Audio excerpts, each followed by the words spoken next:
नर्मदा साहित्य सम्मेलन के पंचम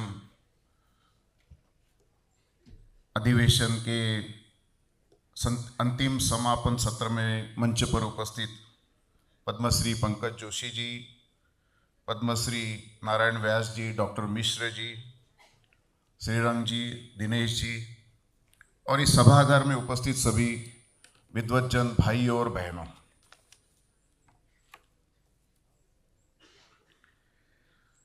वैसे 3 दिवसीय कार्यक्रम का जो वृत्त मुझे सामने दिखाई दिया तो ऐसा लगता है कि मंथन तो सब हो चुका है। आपने मोती भी निकलते हुए देख लिए हैं। फिर भी कुछ विषयों के बारे में मुझे यहां पर बताया गया, इसलिए मेरा एक प्रकार से यहां बोलने का क्रम आपके सामने है। हम लोग मानते हैं कि हमारा भारतवर्ष ये शोध और बोध के आधार पर चलने वाला देश है। शोध मतलब संशोधन, बोध मतलब समाज जागरण के, समाज उन्नयन के नए नए विकसन यहां पर होते रहे हैं। और शायद हमको यह भी विश्वास है कि हमारे शोध बोध का मूल आधार ये अध्यात्म रहा है। बड़े गहराई से उसने हमारे यहां पर पैठ बनाकर रखी है। किसी भी शोध का, पूर्व काल के, अभी के, शायद हमको दिखाई देता है कि हमारे यहां पर, हमारे शोध पर हमने उस अध्यात्म के आधार पर ही उसको विकसित किया है। सर्वजन हिताय, सर्वजन सुखाय, संपूर्ण विश्व हित के लिए शोध लेकर चलना, ये क्रम हमारे यहां पर सदैव रहा है। वही बोध में भी रहा है। हमारे यहां पर मानवता का विकास, समाज का विकास, सभ्यता का विकास, संस्कृति का विकास जो हुआ, उसमें भी इन्हीं सारे विषयों पर हमारा क्रम चलता रहा, ये हमको दिखाई देता है। और इसलिए हम मानते हैं कि बौद्धिकता और सुसंवाद ये हमारे समाज का एक स्वाभाविक क्रम रहा है। इसको लेकर हमारे यहां पर अनेक प्रकार के प्रयत्न हुए हैं। हमने सुन रहे कि अभी ये नर्मदा मंथन भी एक प्रकार से 5 साल चलने के कारण ये एक प्रकार की परंपरा बन रही है। परंपरा कब बनती है? तो कोई विचार हमारे मन में आता है, उस विचार को हम लोग किसी एक प्रकार से ढांचे में रखते हैं, अपने सर्वहित जन, मैंने जैसे कहा अध्यात्म आधारित रखते हैं, सर्वजन के हित में रखते हैं, तो दर्शन बनता है। दर्शन के आधार पर व्यवहार होता है। व्यवहार का जब आवर्तन शुरू होता है तब वो परंपरा बनती है। तो हमारे देश में ये बोध का विकास होने के कारण इसको आधार लेकर हमारे यहां पर सतत प्रक्रिया में परंपराओं का भी निर्माण हुआ है। कभी कभी हमको आश्चर्य लगता होगा कि हमारे यहां पर परंपरा कितने प्रकार की रही। कभी कल्पना करके देखिए, पानी पवित्र है, जल पवित्र है, यह हमारे समाज में किसने चलाया? बहुत पहले से चलता है, बहुत पहले से चलता रहा है। अपढ़ आदमी भी उसके बारे में पक्का मानता है। नमक ये एक अमूल्य चीज है, और बचपन से हम लोग सुनते हैं नमक गिरने से, आग के पापनी से उसको उठाना पड़ता है। कौन सिखाया हमको? क्योंकि नमक का मूल्य बताना था, उसके साथ उन्होंने जोड़ दिया।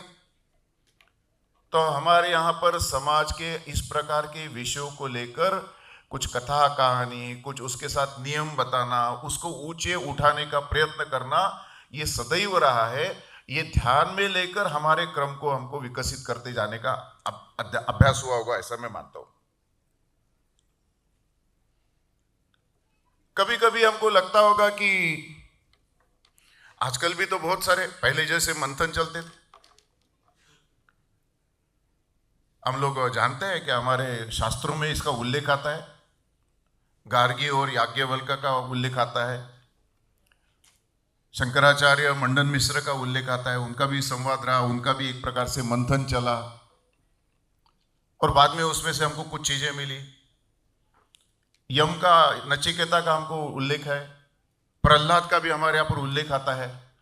तो हमारे समाज में ये प्रक्रिया बहुत पहले से चलती आ रही है। आज भी दिखाई देते हैं। आज उसका स्वरूप बदल गया है, शायद आज पॉडकास्ट के रूप में दिखाई देता है, आज कभी डायलॉग होते हुए दिखता है, आज कभी एक प्रकार से बड़े बड़े मीडिया हाउस भी कुछ अपने अपने कार्यक्रम लेते हैं, उसके आधार पर दिखाई देता है। संवाद की प्रक्रिया ये चलती रहनी चाहिए, उसके आधार पर समाज के नए नए विवेक खड़ा होने का प्रयत्न ये जारी रखना चाहिए। इस आधार पर प्रबोधन का एक क्रम हम लोगों ने विकसित करते हुए दिखाई देता है। जैसा मैंने कहा कि हमारे देश का विचार का मुख्य आधार अध्यात्म है, देश का विचार ही अध्यात्म का विचार है। तो इसलिए कभी कभी हमारे मन में आता होगा कि भारत की पहचान क्या है। तो केवल भारत की पहचान एक प्रकार से कानून से है क्या? केवल कानून के द्वारा भारत की पहचान हो सकती है क्या? नहीं, हमारे यहां पर इस प्रकार का कभी विचार भी नहीं रहा। केवल कानून से जो हमारा एक प्रकार से भारत का भी विकास हुआ है, उसमें हमने कहा हमारा जियो कल्चरल कॉन्शियस ये केंद्र बिंदु में रहा है। भू सांस्कृतिक एक प्रकार से जागृति ये हमारे समाज में साथ साथ में चली है। उसका परिणाम हमको दिखाई देता है कि हमारे यहाँ पर उस कड़ी में हम लोग आगे बढ़े हैं। जो हमारी एक प्रकार से राजकीय व्यवस्था है, राज्य व्यवस्था है, ये सामाजिक कानून देता है, लेकिन हमारी जो राष्ट्रीयता है, जो जियो कल्चरल कॉन्शियस के कारण हमारे यहाँ विकसित होती आई है, वो हमको पहचान देती है, हमको लक्ष्य देती है। व्यक्तिगत स्तर पर, पारिवारिक स्तर पर, समाज के स्तर पर उस प्रकार के लक्ष्य को जागरूक करने का कोई अगर हमको प्रयत्न करती है तो हमारी राष्ट्रीयता की दृष्टि से करती है। तो हमारी पहचान पर हमारा मंथन बारंबार होते रहना चाहिए, ध्यान में आता है।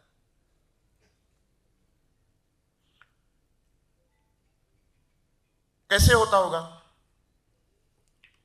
शायद हमको मन में आता होगा कि अभी वर्तमान परिस्थिति में भी थोड़ा विचार करना आवश्यक है। अगर वर्तमान परिस्थिति में कहे तो कुछ लोगों को ऐसा लगता हो कि हम लोग तटस्थ रह जाएंगे।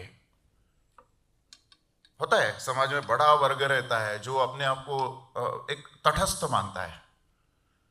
उसको लगता है ये पचड़े में हम क्यों गिरेंगे, ये तो कुछ लड़ाई अनावश्यक लग रही, ऐसा भी लगता है।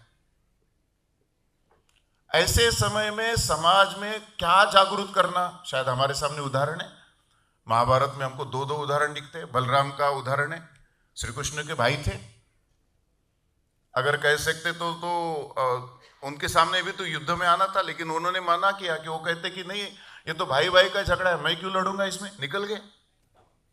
युद्ध समाप्त होने के बाद में आए, और इसलिए युद्ध के समय जो सहभागी रहा भगवान श्री कृष्ण, उनका ही उल्लेख होता है, बलराम का उल्लेख तुलना में कम होते दिखता है। युद्ध में समाज को नेतृत्व देना, युद्ध के समय समाज के योग्य विषय को आगे बढ़ाना, ये काम हमारे तरफ से होता है क्या? कभी कभी हम लोग अपने आप को दुर्बल मानते हैं, और दुर्बलता के कारण हमको लगता है हम क्यों इतने बड़े शक्ति से लड़ेंगे। शायद आज बदलाव हमको ध्यान में लेना पड़ेगा। एक इंग्लिश में शब्द आता है म्यूनिक सिंड्रोम। जब जर्मनी एक प्रकार से अपने नेशनैलिटी के आधार पर अपने आप को व्यक्त कर रहा था, तो उसने एक स्वप्न रखा कि ये जो चेकोस्लोवाकिया के इस एरिया में अधिक जर्मन लोग रहते हैं, उसको हम लोग कब्जा करेंगे। और कब्जा करने के लिए उन्होंने उस प्रकार की रणनीति, उस प्रकार की तैयारी, जिसको आजकल एक्सरसाइज होता है मिलिट्री का, उस प्रकार से करना शुरू कर दिया। अब दुनिया ने भाप लिया, तो दुनिया में उस समय बड़े पावर के नाते इंग्लैंड था, फ्रांस था, वो हिटलर को मिलने के लिए म्यूनिख में आ गए, और बिना चेकोस्लोवाकिया के एक प्रकार से उनको विचार पूछ करते हुए, उनकी जानकारी के बिना उन्होंने उस एरिया को दे दिया। जो दुर्बल रहता है उसका एक प्रकार से सिंड्रोम बन जाता है। हमारे समाज में हमको मंथन से ये जो दुर्बलता समाज में कभी कभी दिखती है, जिसका कारण एक निष्क्रियता आती है, जिसका कारण एक नकारात्मकता समाज में चलती रहती है, इसको दूर करने का, प्रबोधन करने का काम हमको समाज में करना है। ये बड़ी समाज की आवश्यकता आज हमको दिखाई देती है। कुछ अच्छे विषय हमारे समाज में उठते हैं, आते हैं, लेकिन उस पर सही प्रबोधन नहीं होता है। हमारे समाज के प्रवाह में उसका सही सही विवेक खड़ा होना चाहिए, सही उसकी स्पष्टता नीचे जानी चाहिए। मैं कुछ उल्लेख कर रहा हूं। हमको पता है धर्म, रिलीजन, ये दो शब्दों में अंतर है। कभी आप इसको एक बार देखने का प्रयत्न करिए। हमारे यहां पर नेशनैलिटी, सिटीजनशिप, इसमें अंतर है। वैल्यूज और स्किल, इसमें हमने बहुत अंतर माना है। सारी दुनिया स्किल के पीछे धारी है, लेकिन उसको वैल्यू छूटने जा रहा है।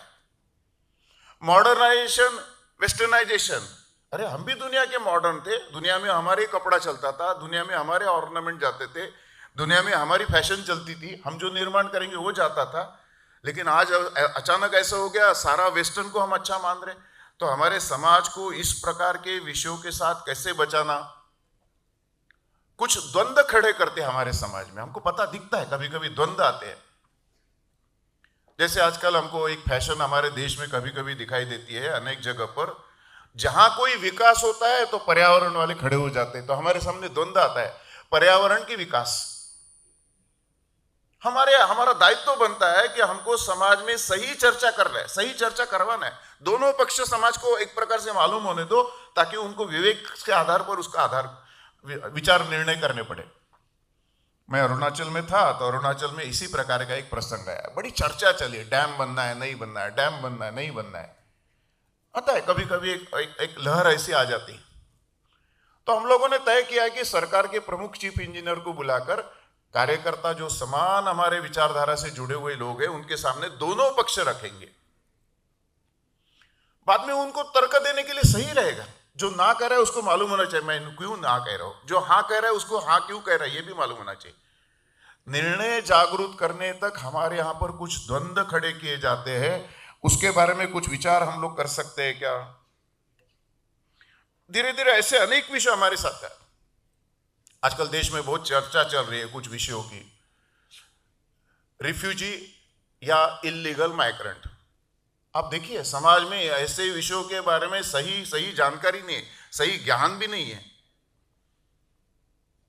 15 अगस्त 1947 के पहले 14 अगस्त 1947 को पूर्व पाकिस्तान, पश्चिम पाकिस्तान में रहने वाले लोग भारतीय थे। अब ये उस दिन एकदम दूसरे देश के नागरिक बन गए, कागज बन गया तो नागरिक बन गए। उनको चॉइस तो नहीं दिया गया था आप आ सकते जा सकते, क्योंकि उसका तो पॉपुलेशन, हमारा एक्सचेंज का तो कोई फ्रेम नहीं बना था, अंग्रेजों ने उसको होने नहीं दिया था। और उसके कारण जो उस देश से आए हुए लोग हैं उनको नागरिकता लेना है, यहां का रजिस्ट्रेशन पालन करना है। ये सामान्य बात भी हमारे समाज में पहुंचाने के लिए 80-80 साल लग रहे। अगर इतने बड़े देश में हमको देश चलाना है तो हमको कुछ विषयों के बारे में कितना प्रबोधन करने की आवश्यकता रही। समकालीन विषयों पर भी हमारा, मुझे लगता है, ध्यान जाने की आवश्यकता है। काफी चीजों पर हमारा मंथन नीचे तक स्पष्टता के साथ समाज के समकालीन जो इश्यूज आ रहे उसके बारे में सही सही निर्णय देने के विवेक जगाते हुए उस विषय का कॉमन कॉन्शियस एक प्रकार से खड़ा करने की दृष्टि से जाना चाहिए। मैं मानता हूं एक समाज में गत 80 साल की शायद हमको अधिक एक प्रकार से आदत लग गई है, वो है हमारा समाज अधिकतम 4 लोग जमा होते तो पॉलिटिकल ऑडिट कर लेते हैं, लेकिन सोशल ऑडिट नहीं करते। अगर हमको समाज को आगे ले जाना है तो हमको सोशल ऑडिट करने की कुछ व्यवस्थाएं खड़ी करनी पड़ेगी। समाज में क्या चल रहा है, गलत क्या चल रहा है, उसको कम कैसे करना, समाज में अच्छा क्या हो रहा है उसको कैसे बढ़ाना। कुछ समकालीन विषयों पर समाज का आज प्रबोधन केवल सरकार की जिम्मेदारी तो नहीं हो सकती। सरकार आधारित समाज चलता ही नहीं था हमारा समाज की शक्ति के आधार पर चलने वाला समाज था। तो क्या हम ऐसे विषयों पर कुछ नए दे सकते हैं क्या, कुछ नए मूल्य खड़े कर सकते हैं क्या? कई नए विषयों की हमारे जीवन में नहीं है, लाने पड़ेंगे। अभी जैसे आजकल हमको दिखाई देता है ई वेस्ट आ गया, सबके हाथ में मोबाइल है, घर में कंप्यूटर आ गया, लैपटॉप आ गया, इलेक्ट्रॉनिक विषयों के हमारे घर में एक प्रकार से बहुत सारी विषयों की समाज जीवन में अपने घर में भी आ चुके हैं। अब इसका वेस्टेज कैसे हो रहेगा? इसके वेस्ट को एक प्रकार से उस लॉजिकल एंड तक ले जाने का मेरी सहभागिता क्या रहेगी? शायद हमारे समाज में जागरूक करना पड़ेगा। ये नए विषय है, ये 50 साल पहले नहीं थे। प्लास्टिक 40-50 साल नहीं था। हम देखते हैं, जो थोड़े जानते होगे तो अनुभव करते हो, 40-50 साल में प्लास्टिक का इतना उपयोग नहीं था। तो प्लास्टिक के बारे में आज हमारे समाज में जागृति कैसे लाना है, हर आयु के लोगों को कैसे समझाने की व्यवस्था करना है। तो कुछ विषयों का, आवश्यक विषयों का, उस प्रकार का प्रबोधन हमारे समाज में होते रहना चाहिए।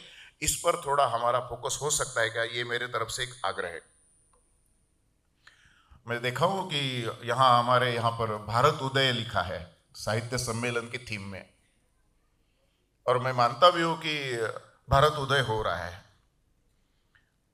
जो एक पूर्व काल से हमको योगी अरविंद जी का एक वाक्य मालूम है, भूतकाल का गौरव, वर्तमान की पीड़ा और भविष्य के सुनहरे सपने जिस समाज के साथ होता है वो समाज आगे जाता है। हमारे पास भूतकाल का गौरव काफी है, एक बार उसको हमको कनेक्ट करना है।